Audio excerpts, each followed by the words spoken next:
Welcome back to my channel. I'm your favorite eccentric SLO-mad. We're gonna try this live one more time. Let me see if volume works.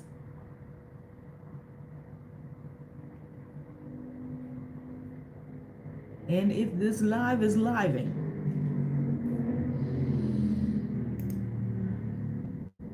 One moment. A lot of times I can only check it like in real time. So I apologize for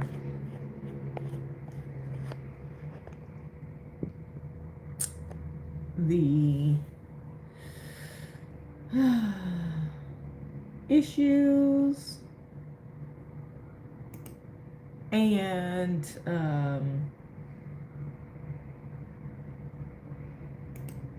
let me see if I can oh, I can hear myself. Okay. We're gonna try to do this. We're gonna try to do this live here. I wanted to do the live via my laptop so that I could actually show you guys the data and such, but since it won't let me be great, we're gonna do it this way. So you guys, welcome back. Sorry for this delay. I kind of want to start all over, but anyway, y'all, today we're talking about R&R and B&B, basically, which is real life a reboot and doing it beyond your border. So anybody who is looking to start over, make some changes in life, and you're trying to do it across your border, on the other side of your border, somewhere else outside of where you currently live. You guys, so my mission is to ignite the spark to stages of, and you traveled a little bit, but now you're ready to seek out what it looks like long term. You're a person who's dreamed about it, you've thought about it over and over again, and now you actually want to do something about it. So I'm here to assist you on that journey. My focus area is primarily women, specifically women in my age demographic, from 45 on up, because many of us are empty nesters, we are entrepreneurs, we are people who are starting new businesses, we kind of are, and women who are solo specifically, like I said, who have my demographic and are doing things on their own. Y'all, we kind of need that grouping, and we need representation for ourselves so that we can see how it's being done, and kind of eliminate some of the fear that we have so that we can get out here and do it too. So I'm kind of here doing some of the front running, and there's so many other people who are doing something similar. So that's kind of my focus area. But if you do not fit that area, but this kind of information resonates with you and it's going to assist you on your journey, whether you're a family, whether you're just married, whether you're not just married, whether you're married, whether you're a male, and this information is helpful, please join, please click the subscribe button, please click the notification bell, and let me know where you're watching from. And we're going to get into it today. I'm going to talk to you guys a little bit about the planning phase of starting your own personal journey. Hold on, let me pull up, since I'm now not on the phone I was going to use for all my notes. Hopefully those notes have updated on this phone. But we're going to talk about getting started, and some of the basic practical steps to getting started in this journey. Something that we've talked about before. You've seen probably many videos about it. Since I can't share, I won't be sharing on this screen some of the insight. I'll just be talking through some, and maybe I'll do more of a series so that you guys can see some of this stuff on a regular basis, rather than try to cram everything in today. So I'm going to also include some locations that you should consider or that people are considering. I'm going to try to do the ones that aren't the most obvious that most people talk about, especially in my demographic. But I also want to give you some easy ones to consider, because if the bridges have already been created, it's better to try to jump on some of those to at least get your feet wet, and start your exploration journey. All right, so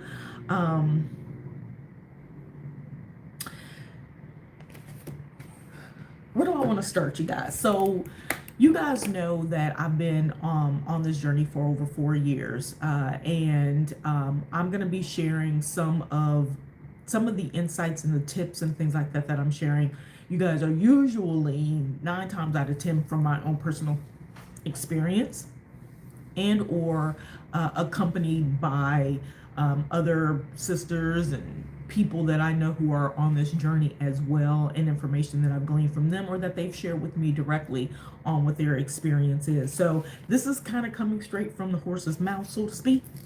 And so if you have any questions, I want to make sure I also leave it open for discussion or Q&A if you guys have any questions that you want to ask.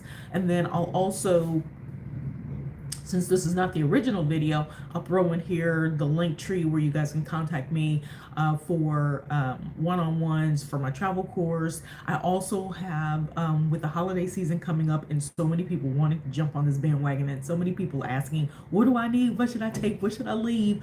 What do I need for this type of travel? What do I need for long-term travel? I am creating some applicable links for things, lists of things that I think you guys should consider making sure that you've got in your bag when you decide to set out on this particular journey. So those links will be in there as well for you guys. So why don't we get started? For most of everybody, you know, some of the things that we start to think about is, first of all, where am I gonna go? Where can I go? And that nets down to a number of different lists and things like that. It starts to, you know, you start to think about, okay, not only am I asking where can I go, where should I go?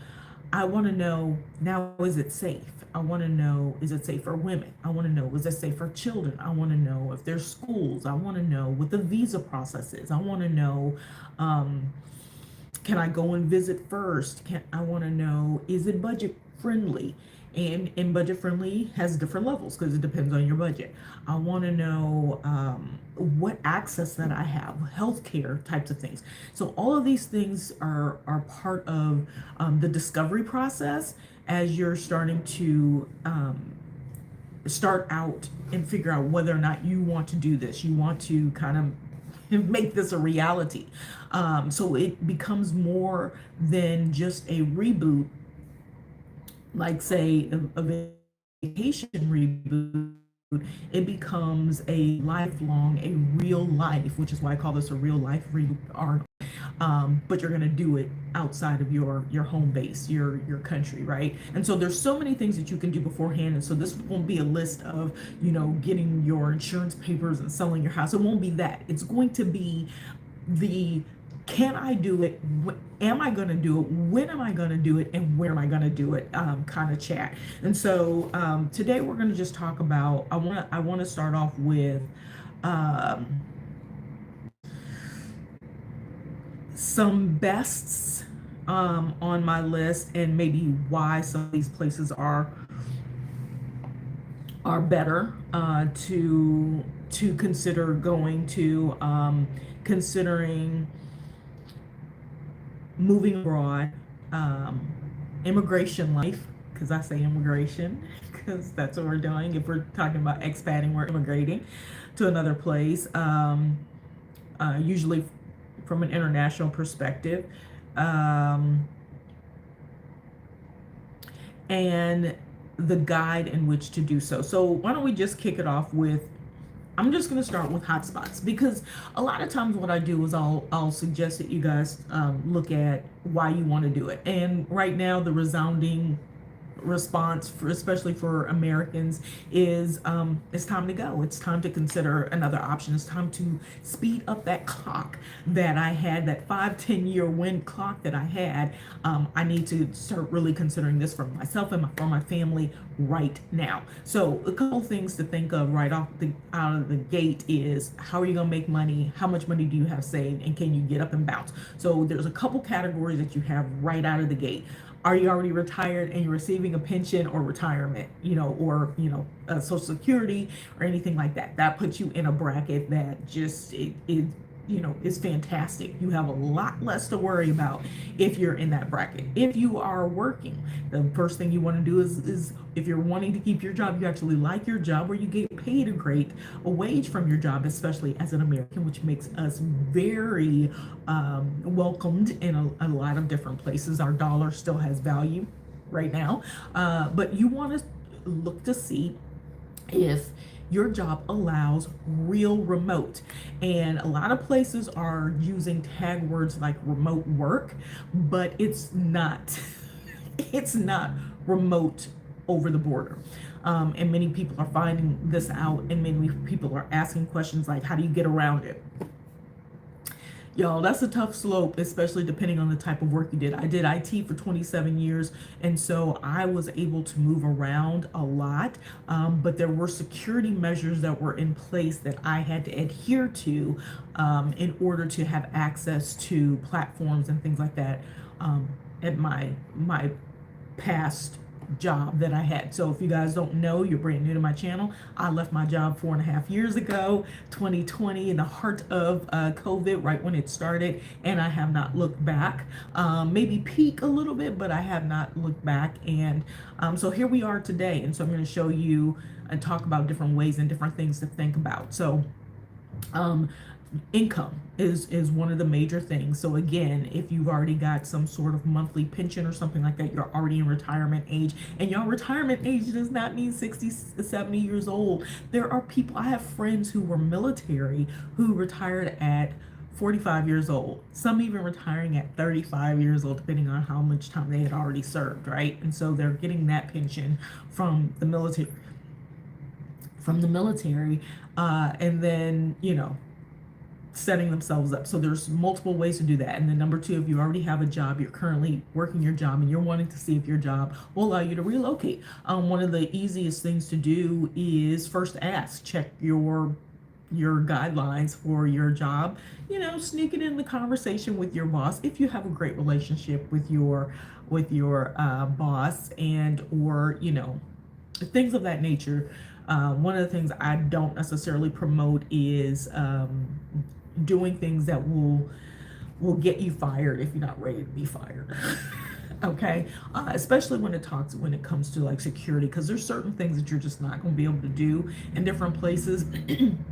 And I will also tell you that the common response of get a VPN, y'all, that doesn't solve all problems, and sometimes using a VPN blocks you from access to certain things. And if you have if you're working with a large company and they have all the processes in place to block foreign access and IPs and things like that, especially if you work in IT, it's not that easy. Okay, so consider that, what type of job you have, right? Number three, hey, what's up, Tony? How are you? Good morning. Morning or afternoon or evening, depending on where you are in the world. And then number three, so we talked about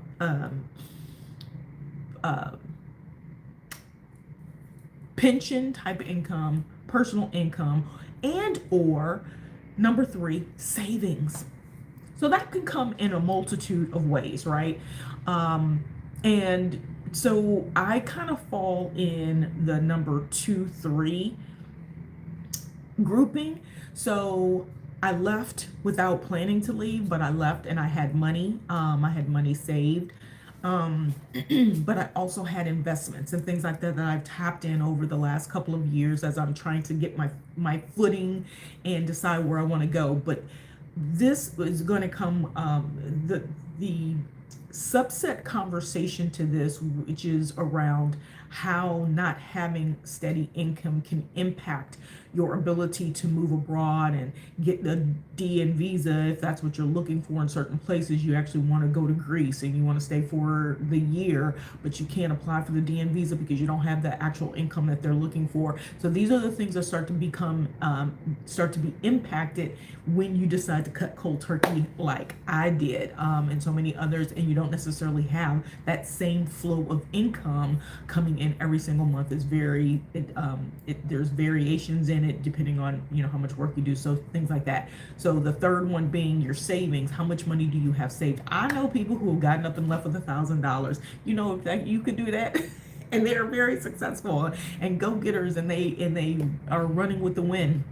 Some people have left with $14,000. Some people have left with hundreds of thousands of dollars. Sometimes it doesn't matter what you leave with, it matters what you do with it when you leave. So with that in mind, I want to, I was going to do this at the beginning, but I got a little off kilter because my other source didn't work this morning. But I want to get back to sharing with you a little word of encouragement. So today's word, we're going to take a little detour, is going to be about release. So release. Today I release limiting beliefs. So these are motivational things that you could say, inspirational things that you could say for yourself every day. Today I release limiting beliefs, harmful thoughts, toxic patterns, and anything that is out of alignment. Y'all, if you listen to me, you know this is something I talk about all the time. I am ready for transformation and welcome this shift. I am creating space for a new chapter filled with love, abundance, and amazing opportunities. Y'all, this is probably going to be my regular motto that I have every time I do a video. But I want to start again. I used to do this all the time, sharing something positive when I started my videos. And I know we are in a time of flux right now, and a lot of people are panicking. And so I think people like me who have done this or in the space doing it, we have a little panic on the back burner, but we're really focusing on how do we really lean into who we are, what we know that we're capable of, and releasing any of that unwelcomed and undue stress is probably necessary, but just putting ourselves in a position to be successful in what it is that we're trying to do. So the number one thing, the three things I just listed, back to my list, is income. That's going to be one of the first things that you're going to be looking at is, what is my income? Where do I stand? How can I move about? Right? Because now, if you're in a position where, it's not that easy to just get up and go, that's going to be your first hurdle. All right. That's the first thing that you've got to figure out. If you're the kind of person and you're just like, well, I'm just going to quit my job and we're going to figure it out, more power to you. I'm still going to suggest that there's support groups and things like that that you definitely want to be a part of to assist you as you go along your journey, right? Okay, so income being the first thing. So once you figure out your income situation, what bracket you kind of fit in on this income scale, you're going to start wanting to look at what's your ability to walk away.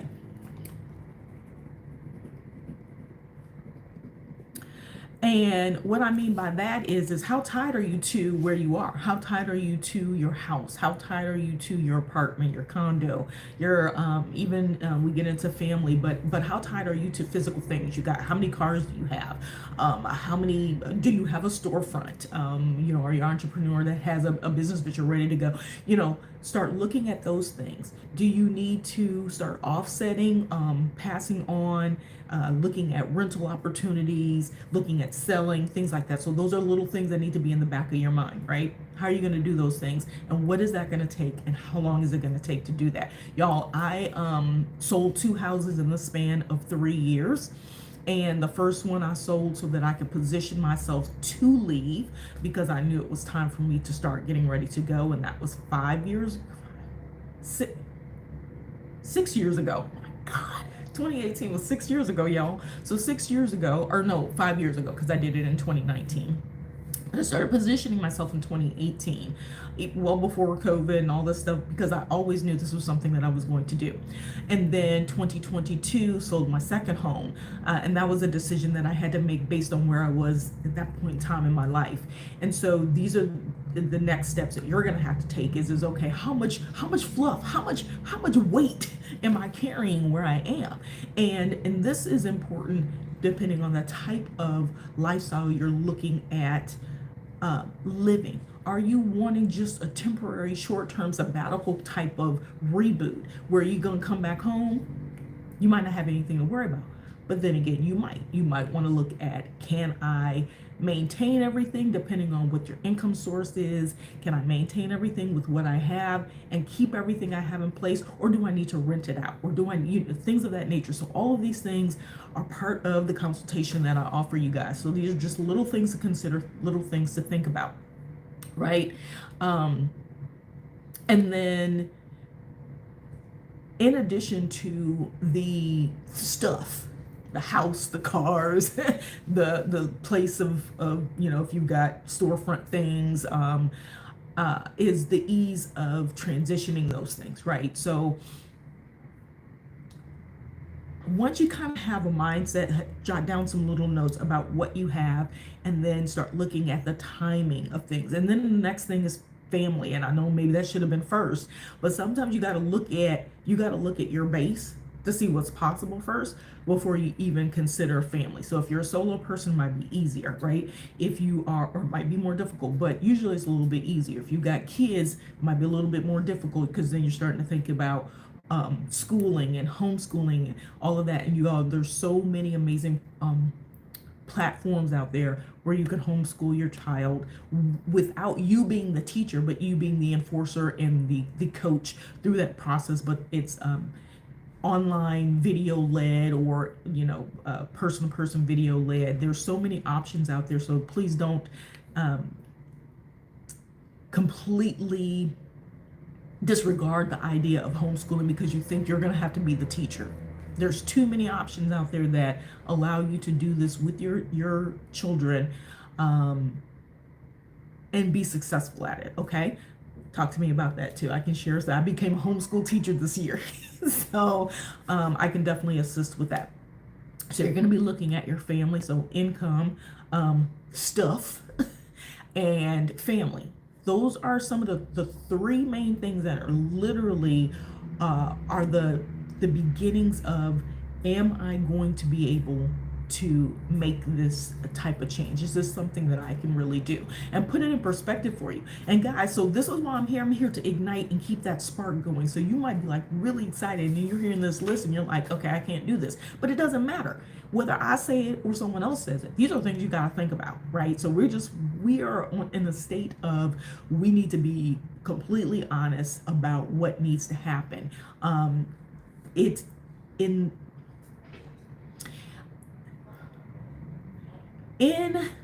retrospect of what I've done and how I did it, even with all those things to think about, it's still not that difficult. Okay, so I know I did it solo, but y'all, I follow so many families that do this every day. Sometimes it is simply a mindset and a decision to get up and do it. But what I'm suggesting is think about some of these things so that you're not backtracking later and saying, God, I wish I would have, I wish I would have, I wish I would have, right? Okay, so those three key things that you want to think about: family, what do you do with your stuff, and income. Okay, once you kind of got that out of the way, now comes some of the fun stuff, the planning. The planning being, where am I going to go? Where can I go? Where do I want to go? Where have I been? What are my dreams? Oh my God, I saw this on this video. I saw this, I saw that. I saw a list of places that women my age demographic have flourished in. And y'all, we are all over the place. There are communities everywhere. Please do not limit yourself. Okay, so let's get started. I'm going to list out some hot spots based on kind of 3 segments of the earth. So we got the Americas part over here, which is the Caribbean, Central South America, North Central South America. And then we've got Europe. So I'm going to do Europe plus the Balkans. So I don't want nobody in there talking about, oh, this is not Europe. It's Europe. Okay. Europe. And then Asia. So not really, I'm kind of, and I'm sorry, Australia, I'm including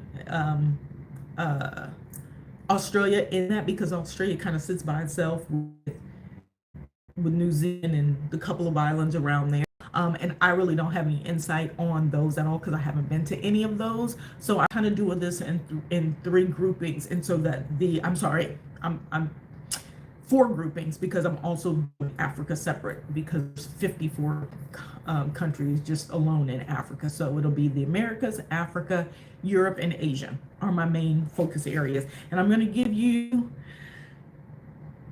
let's say maybe 3 tops from each one of those, each video. All right. So one of the things that I think becomes really important is knowing why you want to go, number one, because knowing why you want to go kind of helps you decide where you want to go, right? So if you're a person, so for example, like myself, I don't like the cold. When I left Chicago, I was living in Chicagoland. When I left Chicago back in 2011, I swore I was not moving or going or visiting any place cold for the first 3 years of that move. I moved from Chicago to Texas, and I did not. My first time going to a cold place on purpose where I had to take boots and a coat was in 2019 when I went to Iceland. Of course, every year I was going to Europe, but in Europe in December, like in the coastal Europe, which I'm going to talk about a little bit, it's just, it's not Iceland. It's not the same, you know? So, knowing what it is that you desire, and this is beyond taking a 5-day, 7-day trip. We're starting to talk about longer term reboots, longer term relocations, or expat, nomading, immigrating, whatever terminology you want to use. But if you're out here for 2 or more months in different places, moving around, you kind of need to know what it is that you do and do not like. And then that feeds into the list that I mentioned, you guys, about the must-haves. What are some of the essentials that you need to take with you? And as you get better at this, you start to find your own specific kind of niches in ways that you do things and categorize things, and you become your own expert in how you move around. But in the beginning, it's nice to have some of this stuff kind of jotted out for you. It's like, I'm like AI of travel, AI experience in travel for you guys, to put things out there that you may not have thought about, but then let you take it and piecemeal it together as it applies to you. All right, so call me the AI, the AI travel guide. So let's start with, I'm going to start with the Americas first, because one of the things that I know was essential for me was just getting up and leaving, right? And I didn't plan, like I said, to travel full time at that moment. I was literally just leaving because I needed to travel. I ended up staying 4 months. So I started in the infamous and one and only Mexico. Y'all, you hear so many people, especially Americans, specifically North Americans, going to Mexico, that being the hub. Now, it's not an easy language hub, but it is becoming easier. Give you a couple of things, but this is not at all the extensive list. Just a few little tidbits per country that I'm going to offer you today as to why those might be good benefits or places that you can consider. Access to Mexico is so easy. Typically, the price to fly is great. Round trip, multiple people. Obviously, if you're going during peak time, it's crazy. There's, depending on the city you're in, there's levels of affordability. So most budgets can fit in Mexico. So obviously, if you're going to be going for long term, you're going to start looking at places that accommodate more of a local price point.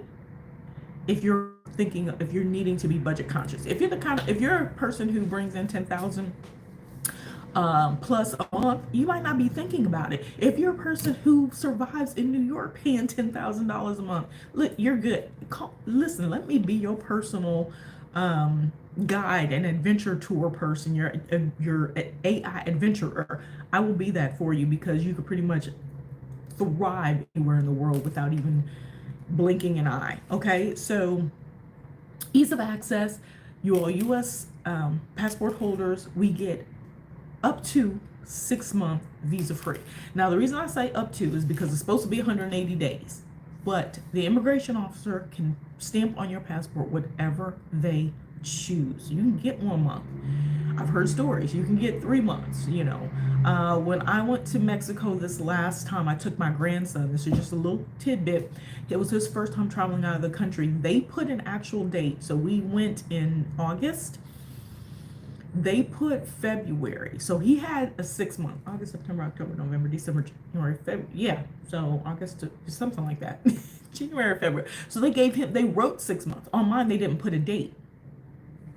I don't know what that meant. Can I stay 6 months? And so that's something I didn't catch until after the fact because I was looking at my grandsons. But you're going to get a stamp and it's going to have you your entry and your exit date from Mexico specifically. But we can get up to 180 days visa free without thinking about it. In the past, we could leave and come back, leave and come back. I think they're paying a little bit more attention now, so you want to have more of a plan. Mexico is also a place where obtaining residency is a little bit easier for us. It might be becoming a little bit more difficult, but I know a lot of people are using Mexico as a place to start their residency journey. Okay, so Mexico is one to highly consider. The next one is Belize. Ease of access, yet again, a little bit more expensive to fly into. Why? It's border to border with Mexico, but it's a little bit further south. Second thing, English speaking. Everybody speaks English in Belize. They may speak their original language where they come from, whether that's El Salvador, Guatemala, different things, so Spanish and things like that, or some dialect Creole, something like that. But English is the official language in Belize.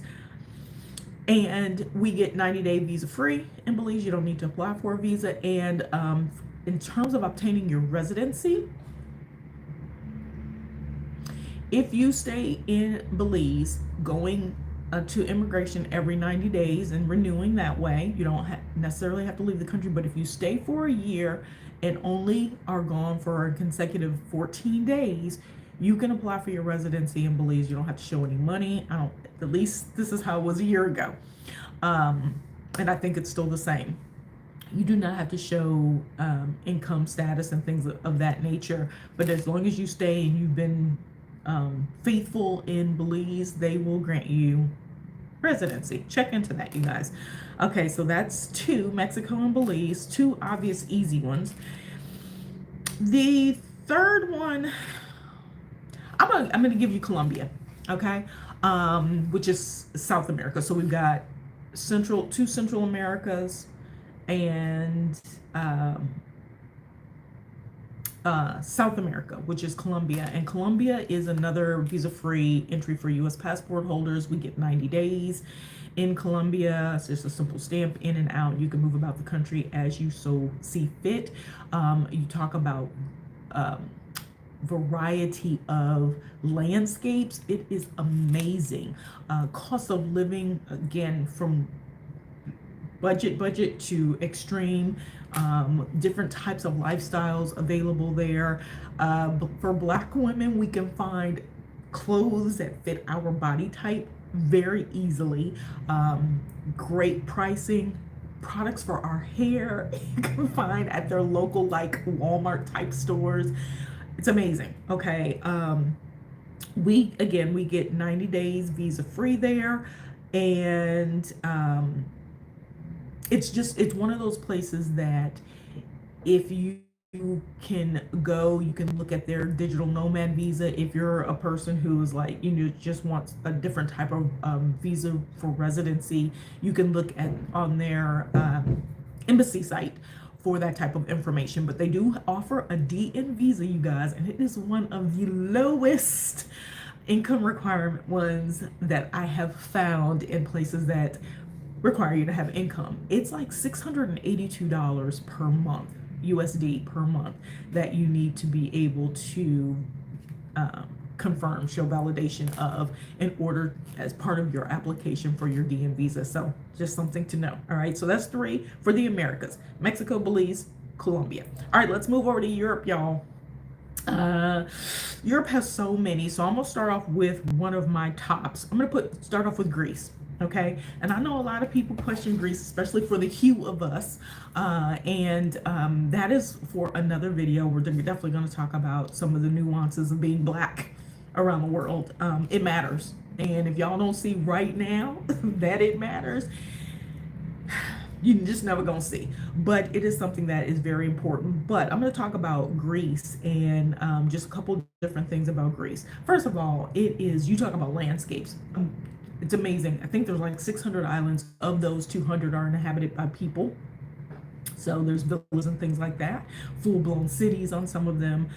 It is visa-free for U.S. passport holders for 90 days, so we don't need any to apply for any visas to get in and out. And they do have relocating incentives for foreigners, i.e., some of those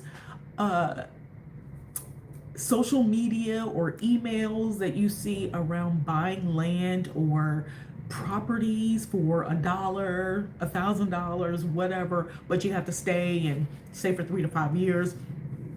You've got to re-up the property and things of that nature, but it affords you getting like it's a pathway to residency. Greece is one of those places. I don't have all the information here right now, but I just want to throw that little plug in there. I personally love Greece.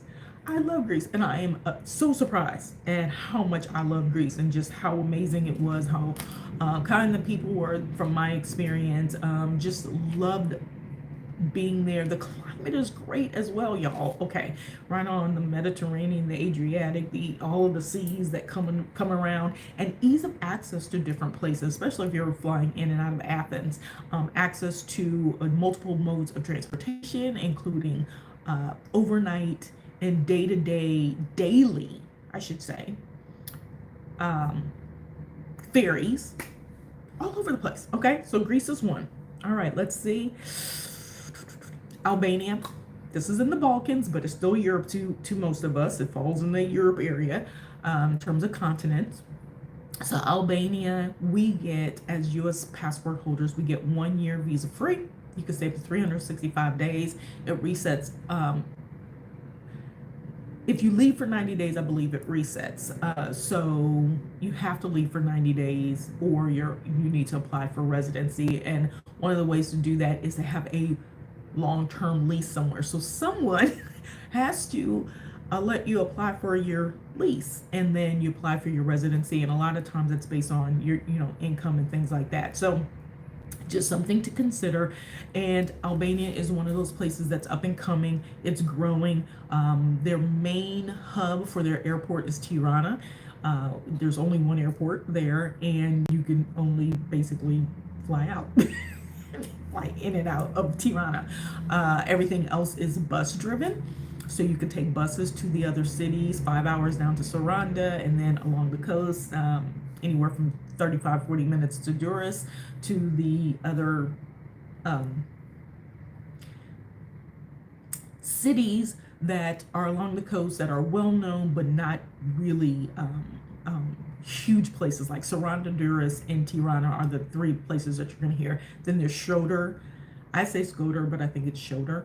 Then there's Vlorë and Golem, are a couple of other places along the coast that people frequent quite often.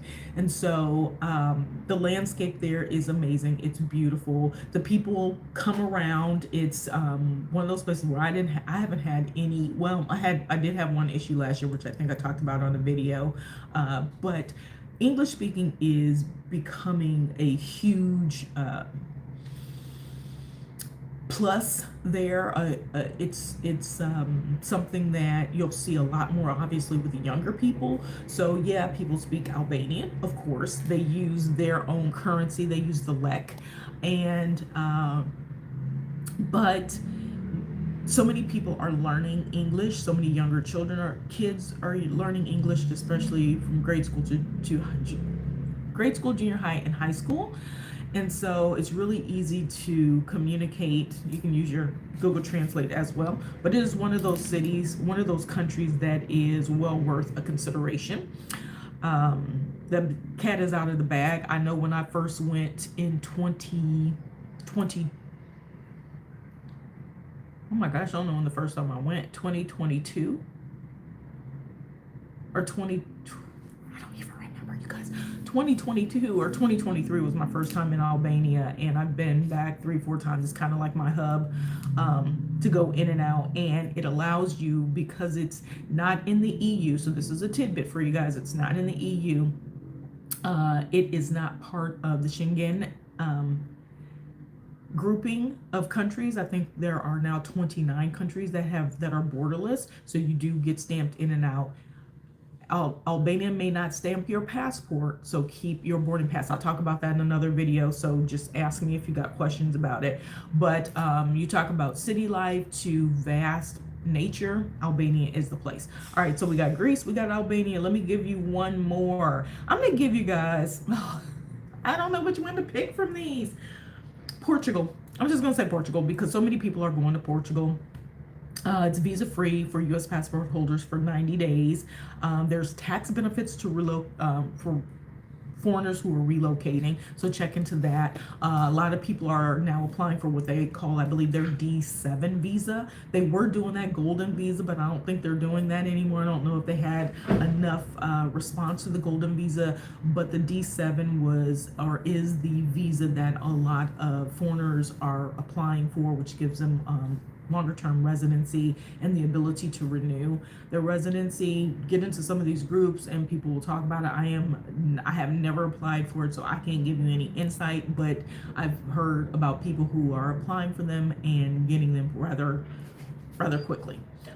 Or, you know, if there are issues, being able to figure out what those issues are and get that visa solidified. Okay, so that's my 3 from Europe.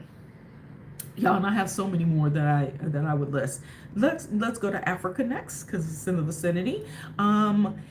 If I were to pick 3 for Africa, I'm immediately Kenya is one. That is my home country. It's not my. I don't know if that's where I'm from originally. From my people are from, but it feels like home. That's one of the places that feels like home to me. And just so much about Kenya. Y'all know I love the ability to travel about. Planes are $35. At least they were pretty easy to move about along the coast.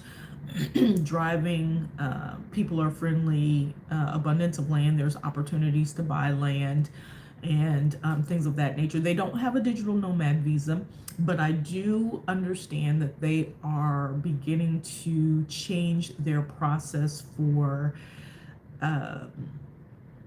entry to the country, specifically for other East African citizens and things of that nature, which is fantastic because there's such a there's a lot of history there that could benefit if everybody could be a part of being able to move around, mobilize and move around the countries. So Kenya, you get a 90-day. No, it's not visa free. I'm sorry. Kenya is, we do have to apply for a visa, but I'm going to check because something, I believe they just changed recently where I don't know that if we have to apply for a visa to enter Kenya, but do check. They do have some vaccine requirements. I think if you come from a place where yellow fever is high, you do have to have yellow fever card. I don't think they ever checked me for mine. I came over on a bus from Tanzania, so it's just something to consider. But it's English speaking.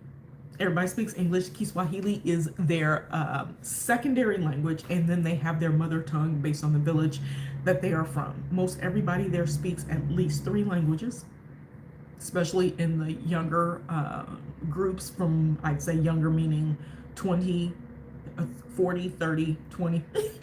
Excuse me, I have hiccups. They speak English. It's a very robust country with so many different things to see, from the safaris, the preserves, all the way to the major city being Nairobi, and the coast is just, it's amazing, y'all. You should go and visit. So I will check on the visa thing. That's my apologies. I actually didn't update what I had for Kenya. Then next I would say, hold on one moment. Uh, Ghana. I'm gonna put Ghana because of the year of return that Ghana offered most diasporans, whether they were American or otherwise, maybe UK or wherever. But a lot of people were considering Ghana as an option. Ghana started to grow over the last probably 15 years, and in leaps and bounds. So it is one of those places that is just the infrastructure, from what I understand, especially in the larger cities in Accra and different places like that, it's just phenomenal. The cost of living varies, and it can go from, again, very budget friendly to whatever your pocketbook can handle. English speaking there as well. They also speak their native tongue, and we do have to apply for a visa to enter Ghana, and there are some other requirements, I think, from the perspective of vaccinations. So it's something that you do want to check. So that's two, Ghana and Kenya. And I think the last one I'm gonna give you guys, so the next two places I want to give, one of them I have never been to, but I should be going there very soon. I'm giving it East Coast, and I'm gonna give you Senegal. All right, Senegal I've been to, so I'm gonna go ahead and give Senegal. It is one of those countries that is up and coming and growing, and lots of different tourism. We don't need a visa to enter. You get 90 days. It's plush, it's city, it's gritty to a certain extent, but it's very easy, and it's very easy to get to, especially from Europe. If you're flying from Spain or something like that, it is a very easy commute from Spain, and pretty inexpensive. You can get it for under $200 from Spain. What else about Senegal? Oh, you do need yellow fever vaccination to enter into Senegal. I believe you can get that when you arrive, but getting it before you go is also advantageous. But that is one of the countries that I actually have been to, along with Kenya and a few others, that I would recommend as a place to consider if you're considering the continent of Africa. All right, y'all, let's move to Asia. Let me give you my Asia picks. And then that's going to be my last picks for today's chat. I got two right out the gate. Vietnam is a must. Vietnam is, they say developing, but I don't know which. So there's three major cities that you'll hear about when people talk about Vietnam. They talk about Ho Chi Minh City, which is old Saigon. They talk about Hanoi, which is the northern northern city in the country that a lot of people go to, Halong Bay and things like that, right? And then there's Da Nang, however you say it, right? And that is along the coast, and I'm talking about pristine, plush coastline.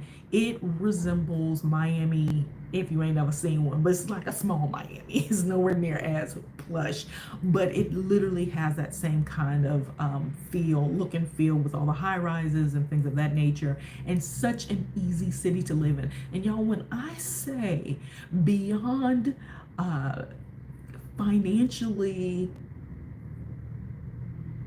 just easy for anyone to be able to just pop up and stay for however long. I'll talk about the visa in a second. Vietnam is one of those places where it is so light on the pocketbook. It almost can't get any lighter. And this is without negotiating or anything, but if you negotiate, you get even better. Example, I stayed in a loft apartment for almost 6 months last year, 2023, for $310 a month, with everything included except my electricity, which came up to about 30 to 40 bucks per month. And I had a washer inside. So, y'all, amazing. And I lived in like a local neighborhood, but everything was walkable. Their ride shares start at like $1. You can jump on a motorbike with somebody if you trust them. Don't do it at 3 in the morning because they probably never mind. Anyway, conversations for another day. If you want to hear more plugins about Vietnam, please sign up for a one-on-one with me, and we'll talk about it offline. But Vietnam is one of those places we do have to apply for a visa. Right now, they should be doing 90-day visas. There is one website that I would recommend. If you are paying anything more than $50 for multi-entry, then you are paying too much. Unless they have just increased their prices in the last week, you're paying too much. $25 or $30 for the basic visa. And one thing I will tell you of note is, first of all, they don't have any digital nomad visas or anything like that. You just kind of come stay. Vietnam lets you border hop. You can border hop for one day, go to Laos. There's a organization that does bus rides to border, stamps your visa for you, and brings you back all in the same day. Vietnam is really lax and okay. But what they are kind of sticklers about is when you're filling out your visa and you're entering for the first time, is you have to put the exact airport that you're flying into. If you put an airport that you end up not flying into, you may be refused at the border, or you might have some difficulty, okay? So just FYI, a little tidbit there. But keep in mind, there's no digital nomad visa, but as far as I know, it is one of those places that has no issues with going in and out, unless I believe it's a border crossing. If it's a border crossing, they're a little bit more, I guess, they can be strict and question you. Second one's gonna be Thailand. Number 2, y'all guessed it, Thailand. That's where I am right now. So I could talk so much about Thailand. I would love to share more and more with you about Thailand. Thailand, U.S. passport holders get 90 days visa-free entry. I'm sorry, I just lied. 60 days visa-free entry. It used to be 30, and then we could reapply in immigration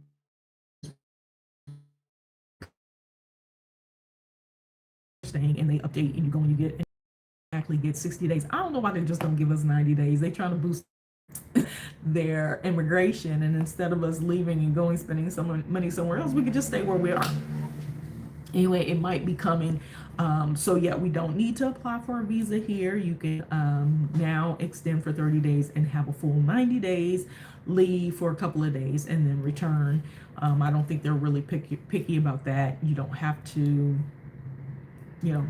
share anything. The one thing that that is required is when you go to immigration, they're going to want this form, like it's called an M7T7 form, and that is from the person, whoever you're renting from. They provide that information saying, yes, you checked in, these are the dates that you're staying, and you take that to immigration, and immigration uses that to kind of list you, so on and so forth. We could talk about that a little bit more offline. Thailand is one of those places where everybody speaks Thai, but there's lots of people who speak English. They speak enough of it, the head nods and all of those things, and some additional things you can understand. Some of the most pleasant people. I know there are places that you'll go and some people can be rude, but you're going to get that anywhere. But Thailand is one of those places that feels like home. So I am back here now because it was easy. From where I was previously, I literally just needed to get up and leave because it was time for me to go. This is that ease we're talking about. This is that real life rebooting. I needed a real life reboot. So I left where I was, and easiest and cheapest was to fly right next door to Thailand and enter without needing to do anything, without needing to apply for anything, so on and so forth.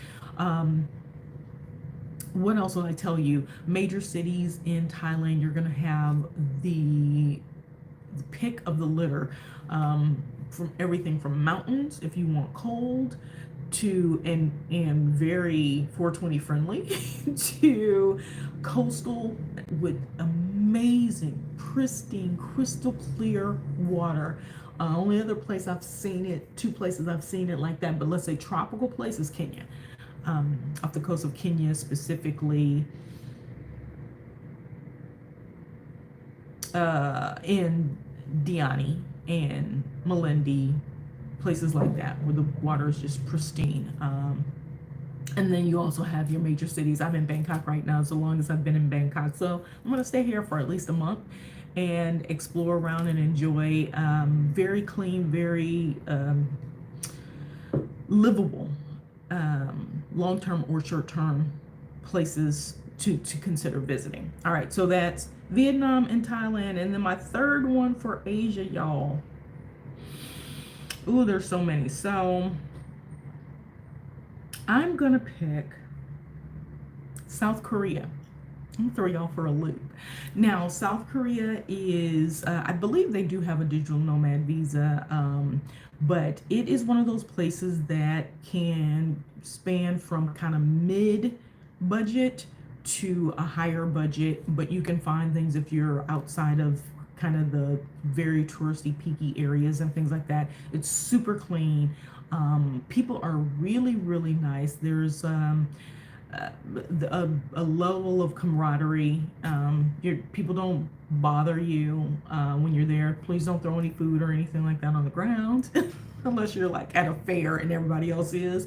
But for the most part, it's very clean. I don't know all the rules around, some of the nuances that they have there, but it's a beautiful, beautiful country.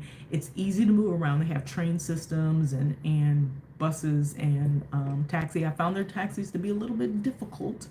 Rideshare, I don't believe they have rideshare, or it was not accessible. I don't recall having good access, but their train systems are amazing. And I do have tips on best ways to utilize the train system so you're not kind of stuck in a rut like I found myself to be. But South Korea was surprisingly, two people recommended South Korea to me, and I was blown away by South Korea. So it is one of those places that I definitely would add to the must consider list. So those are my top 3 suggestions for today's video. I'm gonna have 3 more for the next video that I do for you guys, but let's recap really quick because I'm gonna get out of here, you guys. I hope this is helpful. We're talking about planning for those who are ready for a real life reboot and you're wanting to do it beyond your border. Okay, so first things to start thinking about is your income, the things that you have, the physical, tangible things that you have, and family, how family fits into this, and then start looking at what you like, why you like it, and how long you can be sustained in those particular places. So I would say pick 2 places that you've heard about, you've loved, you consider going to longer term. Pick 2 from each continent. If you even have them. You might not want to go to Europe. You might not want to go to Africa. You might not want to be in Asia. You might want to stick in the Americas because it's easier to get back and forth to family, especially if you got flow of going back and forth. The Americas may be better for you. So take into consideration all of those types of things and then start writing the stuff down, y'all. Start planning because time is of the essence. And if you don't get started today, it'll only be you saying tomorrow, why didn't I do this yesterday? It's kind of like the same premise of if you don't take your vacation, ain't nobody gonna know except you. All right, y'all. So that is my tidbits for today. Ready to real life reboot beyond your border.